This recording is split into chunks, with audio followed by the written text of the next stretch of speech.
ಕೇಳ್ಬೇಕು ನಿಮಗೆ, ಬಹಳ ಮಜಾ ಇದೆ ಇದು. ಹರಿಶ್ಚಂದ್ರ ಎಷ್ಟು ವರ್ಷ ಕಷ್ಟಪಟ್ಟ? ನಾನೊಂದು ತಮಾಷೆ ಹೇಳ್ಬಿಡ್ತೀನಿ. ಒಬ್ಬರು ಗೌರ್ಮೆಂಟ್ ಸ್ಕೂಲ್ ಪ್ರಿನ್ಸಿಪಲ್ ನಮ್ಮ ಮನೆ ಹತ್ರ ಇದ್ದಾರೆ, ಕಾಲೇಜ್ ಪ್ರಿನ್ಸಿಪಲ್. ನಮ್ಮ ಮನೆಗೆ ಬಂದರು. ಸಾರ್ ಮೊದಲು ನಂಗಿಲ್ಲ ಸರ್, ಹುಡುಗರೆಲ್ಲ ಈಗ ಭಾಳ ಚೇಂಜ್ ಆಗಿಬಿಟ್ಟಿದ್ದಾರೆ ಅಂದರು. ಯಾಕ್ರಿ ಏನಾಯಿತು ಅಂತ ಕೇಳಿದೆ. ನಂಬಿಕೆನೇ ಇಲ್ಲ ಸರ್ ಅವ್ರಿಗೆ ವ್ಯಾಲ್ಯೂಸ್ ಮೇಲೆ. ನನ್ನ ಮೊಮ್ಮಗ, ಅವ್ರಿಗೆ ರಾಜ್ಕುಮಾರ್ ಆ್ಯಕ್ಟ್ ಮಾಡಿದಂಥ ಸತ್ಯ ಹರಿಶ್ಚಂದ್ರ ಇದೆಯಲ್ಲ ಭಾಳ ಇಷ್ಟ ಮೇಸ್ಟ್ರಿಗೆ. ಅವ್ರ ಮೊಮ್ಮಗ ಹೇಳಿದ್ರಂತೆ ನೋಡ್ಕೊಂಬರ್ಬಾರೋ ಸಿನಿಮಾ ಅಂದ್ರಂತೆ. ಅವ್ನು ಬೇಡ ಅಂದ. ಹಿಡ್ಕೊಂಡು ಹೋದ್ರು ಮಾರ್ನಿಂಗ್ ಶೋಗೆ. ಅವನ ಬಾಲ್ಕನಿಯಲ್ಲಿ ಕೂತಿದ್ರು ಅಜ್ಜ ಮೊಮ್ಮಗ. ಆ ಸಿನಿಮಾ ಭಾಳ ಜನ ಇಲ್ಲ, ಸಿನಿಮಾ ಶುರು ಆಯಿತು. ನಿಮ್ಮ ಕತೆ ನೋಡೋದು ಬೇಡ, ಹರಿಶ್ಚಂದ್ರ ಕಷ್ಟ ಪರಂಪರೆ ಕತೆ ಗೊತ್ತಲ್ಲ ನಿಮಗೆ. ಹರಿಶ್ಚಂದ್ರ ಕಷ್ಟ ಪರಂಪರೆ ಶುರು ಆಯಿತು. ಅಜ್ಜ ಅಳ್ತಾ ಇದ್ದಾರೆ, ಕಷ್ಟ ನೋಡೋಕ್ಕಾಗಲ್ಲ ಅವರಿಗೆ. ಆ ಮೊಮ್ಮಗ ಸ್ಕ್ರೀನ್ ನೋಡ್ತಾನೆ, ಅಜ್ಜನ ಮುಖ ನೋಡ್ತಾನೆ, ಸ್ಕ್ರೀನ್ ನೋಡ್ತಾನೆ, ಅಜ್ಜನ ಮುಖ ನೋಡ್ತಾನೆ. ಸಿನಿಮಾ ಮುಗೀತು. ಅಜ್ಜ ಕಣ್ಣು ಒರೆಸ್ಕೊಂಡು ನೀನು ಹಾಗೆ ಆಗ್ಬೇಕಣೋ ಅಂದರು. ಹೇಗೆ ಅಂತ ಕೇಳ್ದವನು. ಹೇಗಂದ್ರೇನೋ, ಹರಿಶ್ಚಂದ್ರ ನಂಗೆ ಆಗ್ಬೇಕು ನೀನು ಅಂದರು. ಅವನು ಖಂಡಿತ ಆಗಲ್ಲ ಅಂದ. ಮೊಮ್ಮಗ ಯಾಕೋ ಅಂತ ಕೇಳಿದ್ರೆ ನೋಡ್ಲಿಲ್ವಾ, ಮೊದಲೇ ರೀತಿ ಕೊರೆಯಲಿಲ್ತ ಕಳ್ತಾ ಇದ್ದ, ನಾನು ಗೊಳ ಅಂತ ಹೇಳ್ತಾನೆ. ಹೆಂಡ್ತಿನ ಮಕ್ಕಳು ಮಾರ್ಕೊಂಡ, ಮಗ ಸತ್ತೋದ, ಸ್ಮಶಾನ ಕಾಯ್ದ, ಹಿಂಗಾಗ್ಬೇಕಾ? ನಾನು ಆಗಲ್ಲ, ಆದ್ರೆ ವಿಶ್ವಾಮಿತ್ರ ನಂಗೆ ಆಗ್ತೀನಿ ಅಂದಂತವನು. ಅವ್ದು ಹೇಳ್ಕೊಂಡ್ರು ನನ್ನ ಹತ್ರ ಮೇಷ್ಟ್ರು, ಹಿಂಗಂತಾರೆ ನೋಡಿ ಹುಡುಗರು ಹಾಳಾಗಿದ್ದಾರೆ ಅಂತ. ಕರ್ಕೊಂಬನ್ನಿ ನಿಮ್ಮ ಮೊಮ್ಮಗನ್ನ ಅಂದೆ. ತಪ್ಪೆಲ್ಲಿದೆ ಗೊತ್ತಾ, ನಾವು ಹೇಗೆ ಹೇಳಬೇಕು ಅಂತ ನಮಗೆ ಗೊತ್ತಿಲ್ಲ ಅಷ್ಟೇ. ಆ ಹುಡುಗ ಬಂದ, ಸಣ್ಣ ಹುಡುಗ, ನಿಮ್ಮಂಗೆ ಹುಡುಗ, ಒಳ್ಳೆ ಹುಡುಗ ಬಂದ. ಏನೋ ಸಿನಿಮಾ ಹೆಂಗಿತ್ತು ಅಂದೆ. ಬೋರ್ ಅಂಕಲ್ ಅಂದ. ಯಾಕೋ ಅಂತ ಕೇಳಿದೆ. ಫೈಟ್ ಇಲ್ಲ, ಏನಿಲ್ಲ, ಗೊಳ ಅಳ್ತಾ ಇದ್ದಾರೆ ಎಲ್ಲರೂ ಬರೀ ಅಂದ. ಆಗ್ಲಿ ಬಿಡು, ಹರಿಶ್ಚಂದ್ರ ಬಹಳ ಕಷ್ಟಪಟ್ಟನಲ್ಲ, ಅಯ್ಯೋ ಮುಗಿದೇ ಇಲ್ಲ ಕಷ್ಟ ಒಂದು ಅಂದ. ನಾ ಕೇಳಿದೆ, ಅವ್ನು ಯಾವತ್ತು ರಾಜ್ಯ ಕಳ್ಕೊಂಡು, ವಿಶ್ವಾಮಿತ್ರ ಹೇಳಿದ್ಮೇಲೆ ರಾಜ್ಯ ಬಿಟ್ನಲ್ಲ, ರಾಜ್ಯ ಬಿಟ್ಟು ಹೆಂಡತಿ ಮಕ್ಕಳನ್ನ ಮಾರ್ಕೊಂಡು ಹೋದ್ನಲ್ಲ, ಮತ್ತು ವಾಪಸ್ ಹೆಂಡತಿನ ತಲೆ ಕತ್ತರಿಸೋಕೆ ಹೋದಾಗ ಶಿವ ಬಂದು ಕೈ ಹಿಡಿದು ವಾಪಸ್ ರಾಜ್ಯ ಕೊಟ್ಟನಲ್ಲ. ಯಾವತ್ತು ರಾಜ್ಯ ಕಳ್ಕೊಂಡು ಮತ್ತೆ ರಾಜ್ಯ ವಾಪಸ್ ಪಡ್ಕೊಂಡು ಎಷ್ಟು ಅವಧಿ ಆಗಿರ್ಬೇಕು ಅವನ ಜೀವನದಲ್ಲಿ ಗೊತ್ತಿದೆಯಾ ಮಕ್ಕಳು ಯಾರಿಗಾದ್ರು? ಹರಿಶ್ಚಂದ್ರ ಕಷ್ಟಪಟ್ಟದ್ದು ಎಷ್ಟು ವರ್ಷ ಕಷ್ಟಪಟ್ಟಿರ್ಬೇಕು? ಅವನಂದ ಮೊದಲಿನ ಕೊನೆ ತನಕ ಅಳ್ತಾನೆ ಇದ್ದವನು ಅಂದ. ಆ ಸಿನಿಮಾ ತೋರಿಸಿದ್ ನಿಮ್ಗೆ ಎಷ್ಟಿದು, ಅದು ನಿಜವಾಗ್ಲೂ ಹರಿಶ್ಚಂದ್ರನ ಜೀವನದಲ್ಲಿ ಕಷ್ಟಪಟ್ಟದ್ದು ಎಷ್ಟು ಗೊತ್ತಾ ಮಕ್ಕಳೇ? 2 ವರ್ಷ. 2 ವರ್ಷ ವಿಧಿ ಅವನ್ನ ಹಾಕಿ ಹರಿದು ಬಿಡ್ತು, ಪರೀಕ್ಷೆ ಮಾಡಿತು. ಆದ್ರೆ ಅವನು ಸತ್ಯದಿಂದ ವಿಮುಖ ಆಗಲಿಲ್ಲ, ಗಟ್ಟಿಯಾಗಿ ನಿಂತ್ಕೊಂಡ್ಬಿಟ್ಟ ಅಲ್ಲ, ನಿಂತ್ಕೊಂಡ. ಮುಂದೆ ಎಷ್ಟು ವರ್ಷ ಚಕ್ರವರ್ತಿ ಆಗಿದ್ದ? ಪುರಾಣದಲ್ಲಿ ಬರ್ತದೆ 30,000 ವರ್ಷ ಚಕ್ರವರ್ತಿ ಆಗಿದ್ದ ಅಂತ. ಕಷ್ಟಪಟ್ಟದ್ದು ಎಷ್ಟು ವರ್ಷ ಸ್ವಾಮಿ? ಎಷ್ಟು ವರ್ಷ? 2 ವರ್ಷ. ಸಂತೋಷವಾಗಿದ್ದದ್ದು ಎಷ್ಟು ವರ್ಷ? 30,000 ವರ್ಷ. ಅಂದ್ರೆ ಬಹಳ ವರ್ಷ ಅಂತ ಅಷ್ಟೇ ತಿಳ್ಕೋಬೇಕಾದಿಷ್ಟೇನೆ. ಜೀವನದ ಪ್ರತಿ ಘಳಿಗೆಯಲ್ಲಿ ಮೇಲೆ ಪರೀಕ್ಷೆ ಆಗಲ್ಲ. ಪರೀಕ್ಷೆ ಬಂದಾಗ ಗಟ್ಟಿಯಾಗಿ ನಿಂತ್ಕೋಬೇಕು. ಯಾರು ನಿಂತ್ಕೋತಾರ ಅವ್ರು ದೊಡ್ಡವರಾಗ್ತಾರೆ. ಇದ್ರ ಆಗೋಲ್ಲ. 2 ವರ್ಷ ಗಟ್ಟಿಯಾಗಿ ಮೌಲ್ಯವನ್ನು ಹಿಡ್ಕೊಂಡು ನಿಂತ್ಕೊಂಡು ಸತ್ಯ ಹರಿಶ್ಚಂದ್ರ ಆಗ್ಬಿಟ್ನಲ್ಲ ಇವತ್ತು. ಆದ್ರೆ ನಾವು ಮೌಲ್ಯ ಬಿಡೋಕೆ ಹೆದರ್ತೀವಿ. ನಾವು ಹೇಡಿಗಳಾಗ್ಬಿಡ್ತೀವಿ. ಕಾರಣ ಇಲ್ಲ. ಜೀವನದ ಉದ್ದಕ್ಕೂ ಪರೀಕ್ಷೆ ಬರಲ್ಲ, ತಿಳ್ಕೊಬೇಡಿ. ನಮ್ಮ ಡಿ ವಿ ಗುಂಡಪ್ಪನ ಹೇಳೋದು, ನಿಮಗೆ ಹೇಳೋದು ಸರಿನೋ ಅಲ್ಲ ಗೊತ್ತಿಲ್ಲ, ಬಟ್ ಹೇಳ್ಬಿಡ್ತೀನಿ.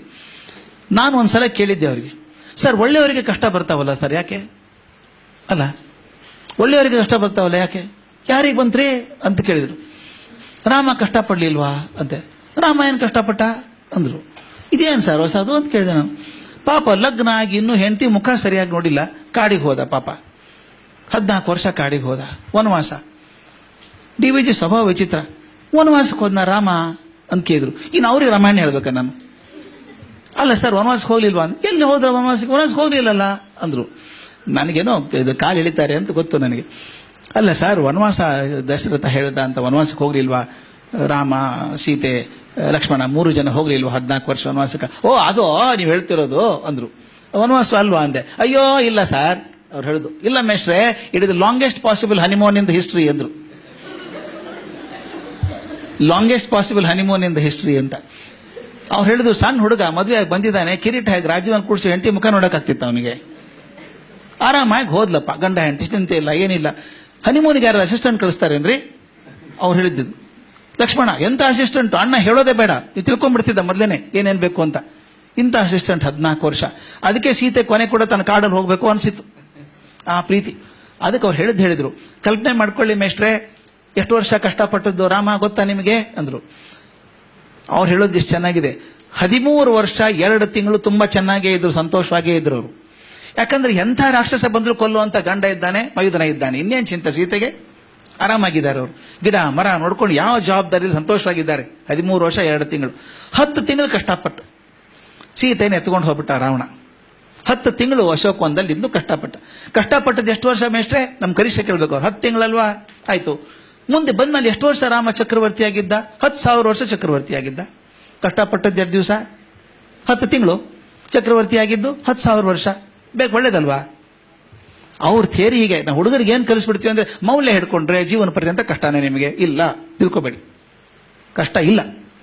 ಮೌಲ್ಯ ಹಿಡ್ಕೊಂಡು ಬದುಕಿದ್ರೆ ಕಷ್ಟ ಇಲ್ಲ ಮಾತಾಯಿ, ದಯವಿಟ್ಟು ನಂಬಬೇಕು. ಏನೂ ತೊಂದರೆ ಇಲ್ಲ. ನಿಮ್ಮ ನಂಬಿಕೆ ನಿಮಗೆ. ನೀವು ಜಗತ್ತಿದ್ದಕ್ಕೆ ಹೋಗಬೇಡಿ. ನಾನು ಹಿಂಗಿರ್ತೀನಪ್ಪ, ನೀವೇನಾರು ಮಾಡ್ಕೊಂಡು ನಾನು ಹಿಂಗಿರ್ತೀನಿ.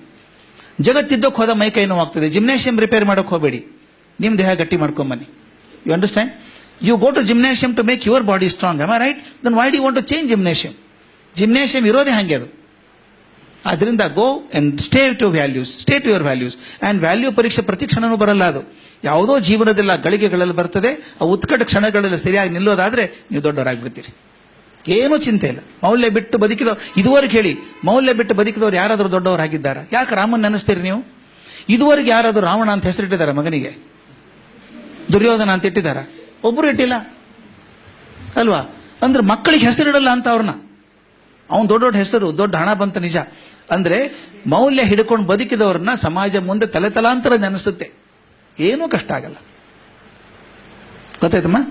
ಸಂಶಯನೇ ಬೇಡ ಇದ್ರೊಳಗೆ. ಮೌಲ್ಯ ಇದ್ರೆ ತೊಂದರೆ ಆಗ್ತದೆ ಅನ್ನೋ ಸಂಶಯ ಬೇಡ. ಮೌಲ್ಯ ಹಿಡ್ಕೊಂಡೇ ಬದುಕೋಣ. ನಮ್ಮನ್ನು ನೋಡಿ 4 ಜನ ಬದಲಾಯಿಸ್ಕೋತಾರೆ. ಆಗಲಿ, ಆಗದಿದ್ರೆ ನಷ್ಟ ಇಲ್ಲ. ನಾನಂತೂ ಹಂಗಿರ್ತೀನಿ. ಹಂಗೆ ಮಾಡೋಣ. ಜಗತ್ತಿದ್ದದ್ದು ಬೇಡ, ನಾನು ಸರಿಯಾಗಿಡೋಣ. ನನ್ನ ನೋಡಿ 4 ಜನ ಸರಿ ಆಗ್ತಾರೆ.